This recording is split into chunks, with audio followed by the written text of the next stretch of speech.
आपके पास जो है उसके लिए हमारे जैसे लोग सपना देखते हैं। हमारे पास जो है वो भी किसी के लिए सपना है। इच्छाएं तो कभी खत्म नहीं होती, तो इच्छाओं की वजह से हम अपनी खुशियां क्यों खत्म करें? राखी ने अपनी मालकिन सोम्या को कहा।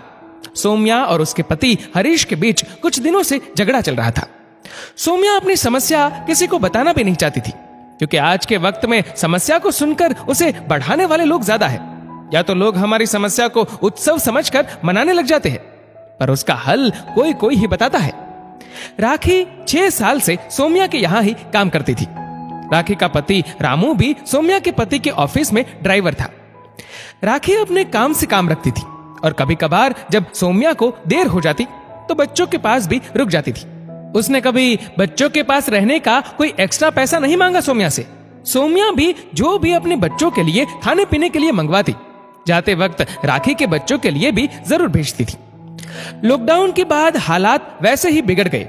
जिन लोगों को लॉकडाउन की वजह से थोड़ा सुकून मिला था, अब काम धंधे महंगाई की चिंता ने सारे सुकून को तबाह कर दिया था। सोम्या बैंक में कर्मचारी थी। वो अब भी घर से अधिकतर काम कर रही थी। हरीश के भी ऑफिस में काम काफी कम हो गया था। सोम्या चाहती थी कि वो भी अब बैंक की नौकरी छोड़ कोई अपना छोटा सा स्कूल ही शुरू कर ले, ताकि बच्चों को भी वक्त दे पाए। पर हरीश ने कहा, अभी मेरी आर्थिक स्थिति ठीक नहीं है, तो अभी तुम जॉब मत छोड़ो। सोम्या के ऑफिस के साथी ने नौकरी छोड़ अपना बुटीक खोल लिया था और काफी तरक्की कर ली थी इस लॉकडाउन के बाद शादियों के सीजन में। सोम्या को हर वक्त बस यही तनाव रहता कि ये परिस्थितियां कब सुधरेगी। एक दिन सोम्या और हरीश के बीच झगड़ा बढ़ गया और हरीश बिना नाश्ता किए ही घर से चला गया। सोम्या को भी गुस्सा आया और उसने भी खाना नहीं खाया। सोम्या बहुत टूटा हुआ महसूस कर रही थी। सोचते सोचते उसकी आंखों में आंसू आ गए। राखी कॉफी बनाकर लाई। दीदी ये लो, आप उदास बिल्कुल अच्छी नहीं लग रही। सोम्या को पता था राखी बिल्कुल भी कभी उनके घर के किसी मामले में ज्यादा ताकझाक नहीं करती थी। आज मन भी भारी था तो सोम्या बोल ही पड़ी, हो जाता है राखी, कभी कभी मन भारी। तुम भी अपनी चाय ले आओ, आओ बैठो थोड़ी देर। राखी भी अपनी चाय ले आई और वही लॉन में बैठ गए दोनों। सोम्या ने पूछा, और बताओ बच्चे ठीक है तुम्हारे, कोई परेशानी तो नहीं? राखी ने कहा, नहीं दीदी सब बढ़िया है। जब तक आपके यहाँ काम नहीं करती थी तो एक की कमाई से थोड़ा गुजारा करना मुश्किल हो रहा था, इसलिए पड़ोस की औरतों की तरह मैंने भी काम करना शुरू कर दिया। सोम्या ने कहा, अच्छी बात है, हमें आगे बढ़ने के लिए मेहनत तो करनी ही पड़ती है।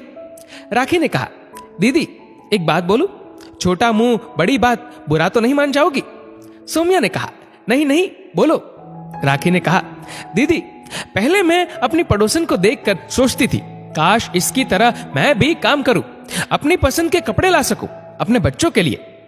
फिर काम शुरू किया तो अब सोचती हूं, काश मेरे पास भी एक छोटी सी कार हो, मोहल्ले से दूर अपना घर हो। फिर सोचती हूँ, माँ कहती थी कभी इच्छाओं के कुएं में ना गिरना, कितनी भी सीढ़ी बनाओ बाहर नहीं आ पाओगी। इसलिए अब खुश रहती हूँ कि जो मिला है वो भी बहुत है। बहुत से लोग उतना पाने के भी सपने देखते हैं। आपके पास सब कुछ है, जिसके सपने देखना भी हमारे लिए एक सपना है, तो आप दुखी क्यों हो? सोम्या को उसके मन के सारे सवालों के जवाब मिल गए थे।